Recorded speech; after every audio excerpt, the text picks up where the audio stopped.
మల్లంపేటలో Shri Lakshmi Srinivasa gated community వాసులు ఆందోళనకు దిగారు. గేటెడ్ కమ్యూనిటీ విల్లాలను నిర్మించిన అనంతరం కొత్త స్థలాన్ని పిల్లలు ఆడుకోవడానికి పార్కింగ్ కి కేటాయించింది. సదరు స్థలాన్ని శ్రీ లక్ష్మీ శ్రీనివాస సంస్థ వారు ఇతరులకు రిజిస్ట్రేషన్ చేయడంతో గత 2 రోజులుగా ఇంటి యజమానులకు నిర్మాణ సంస్థకు వివాదం చోటు చేసుకుంది.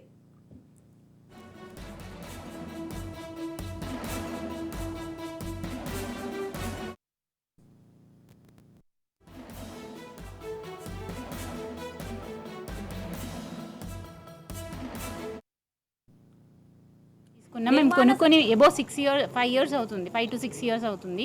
యాక్చువల్గా మేము కొనుక్కున్నది హెచ్ఎండిఏలో అండి. హెచ్ఎండిఏలో కొనుక్కున్న తర్వాత అక్కడ ఎల్పీ నెంబర్ రాలేదని మమ్మల్ని 2 ఇయర్స్ ఖాళీగానే ఉంచింది. వితౌట్ ఎలాంటి కన్స్ట్రక్షన్ లేదు, ఏమీ లేదు.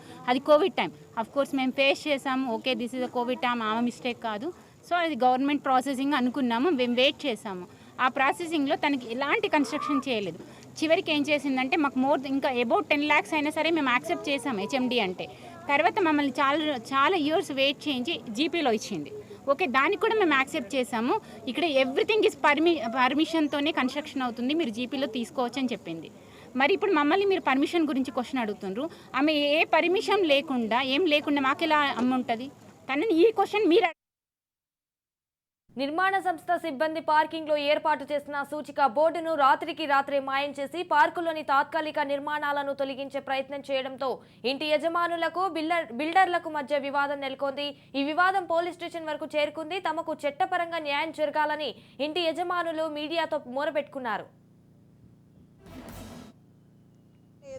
నా ఇల్లు కూడా వేరే వాళ్ళకు దగ్గర డబ్బులు తీసుకొని వేరే వాళ్ళ మీద రిజిస్ట్రేషన్ అయిన వ్యక్తి మా దగ్గరికి వచ్చి బెదిరించినా కూడా కృషి లాంటి వ్యక్తి, రామ్ నారాయణ రెడ్డి, సుబ్బారెడ్డి వీళ్ళు నాలాంటి పర్సన్స్కి అండగా ఉండి, సిస్టర్ మీరు ఇల్లు కంప్లీట్ చేయండి, ఎవడన్నా అడ్డొస్తే నరుకుతాము అని కృషి లాంటి వ్యక్తి మధ్యలో ఉండడం వలన నాకు ఇలా జరిగింది. ఈరోజు ఇంట్లో ఉండగలుగుతున్నాను. అలాంటి చేసిన వాళ్ళను మరి ఇప్పుడు మీరు వీళ్ళని క్వశ్చన్ వేశారు. మరి నాకు ఇప్పటివరకు ఇల్లు రిజిస్ట్రేషన్ లేదు, నాకు మీటర్ లేదు.